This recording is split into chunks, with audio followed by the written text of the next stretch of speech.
Após o culto, eu estarei para o assunto, mas quando o pastor Genismar nos convidou aqui a estar, eu vim para engrandecer a Deus pelo que Ele fez por esta igreja.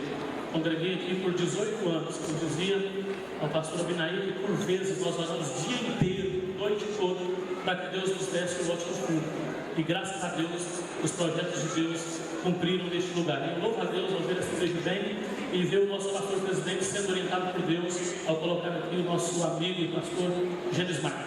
Abra as nossas Bíblias no livro do Patriarca Jó, capítulo 42, versículo 2.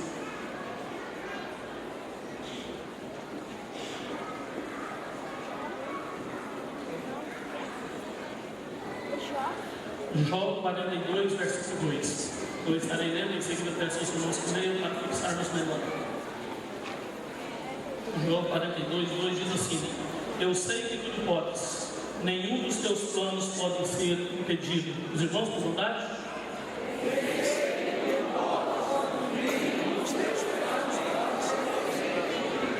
Amém. Podemos sentar? Muito obrigado.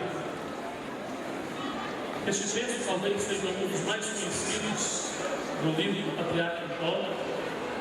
E eu não estarei pregando na história do Patriarca Jó, mas talvez fazendo alguma citação, mas eu quero aqui, nesta oportunidade, de forma diferente, falar alguma coisa desse texto de suma importância, que tem muito a ver com a nossa estada neste lugar.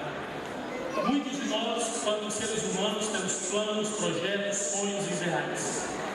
Às vezes, labutamos incessantemente para alcançar os nossos ideais, os nossos projetos, e muitas vezes não conseguimos por alguma obra do acaso, e com isso ficamos frustrados, ficamos tristes, às vezes tentamos novamente retomar a caminhada, e por vezes nos vemos desanimados.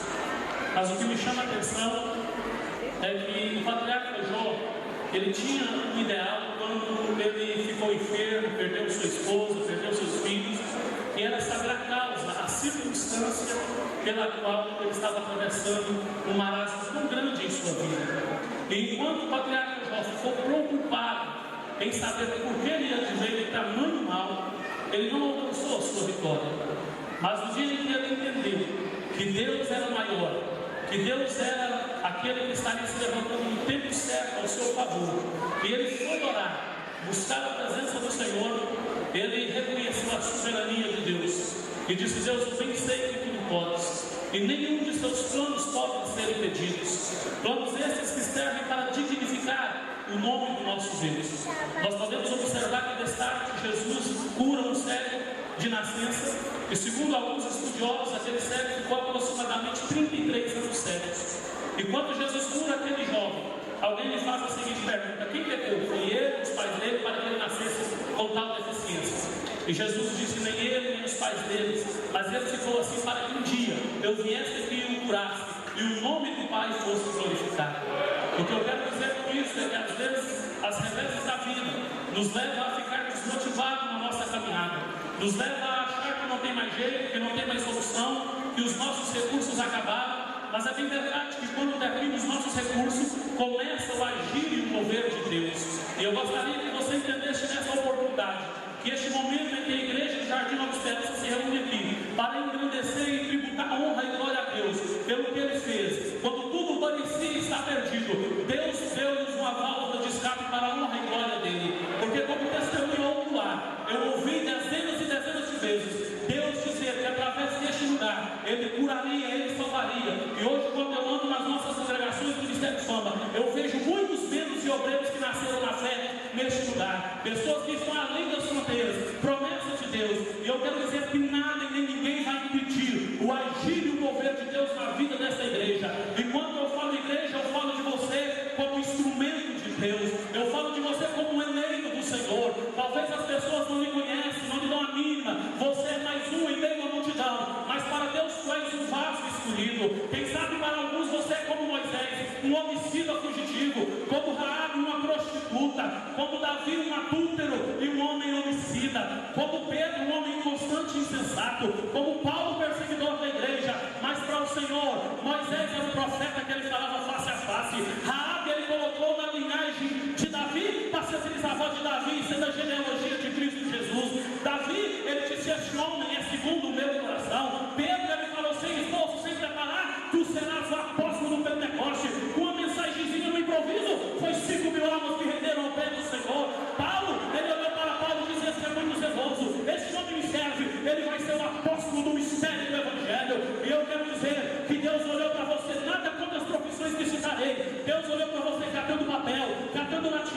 trabalhando de mecânico, trabalhando de coletor de lixo, e disse: este é para mim um vaso escolhido. Te colocou um novo nome, te deu um novo nome, te encheu de azeite, de glória, de graça e de unção. Ele deu o nome de embaixador de Cristo e dispenseiro dos mistérios de Deus.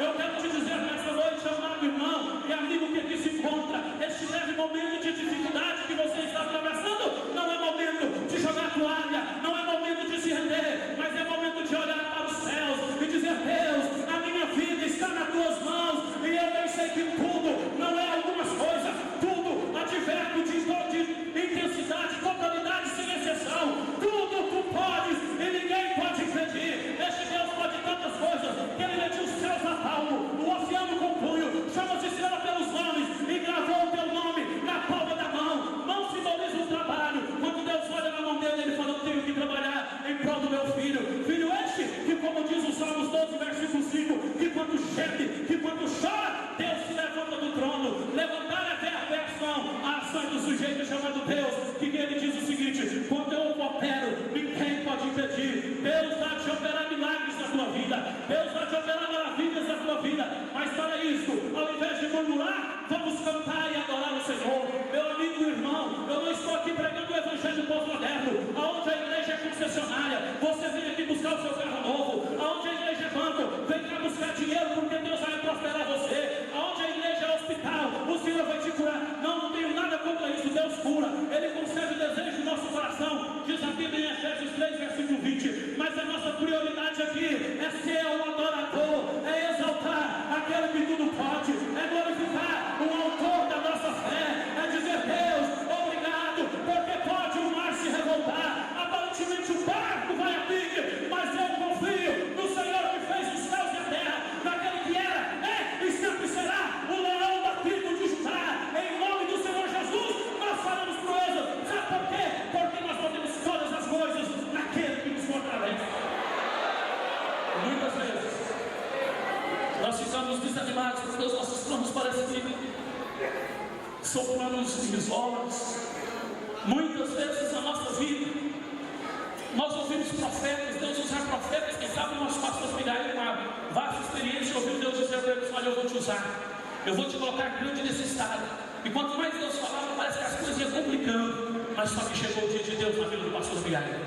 E eu acredito que esse Deus que o pastor Miguel serve tem pregado, difundido no ministério de fama. É o Deus que eu sirvo, é o Deus que também me ama, é o Deus que também te ama, é o Deus que tem um projeto na nossa vida, porque ninguém nasceu por um acaso. Nós nascemos para adorar e dizer a Deus. Então não importa a circunstância, não importa o momento em que você está atravessando, só entenda de uma coisa: o projeto de Deus na sua vida, nada e nem ninguém vai impedir. Quando Deus quiser te honrar, até os teus inimigos vão ter que lhe aplaudir, como aconteceu com Mardoqueu. O inimigo vai ter que puxar o teu cavalo e dizer: este homem apraz Deus honrar. As pessoas que eu falo te olhavam como pequenininho, como João ninguém, vão ter que olhar a marca da promessa de Deus na tua vida se cumprindo, porque Ele é Deus dos céus, da terra, no mar e acima de tudo, Deus da igreja e Deus da nossa vida.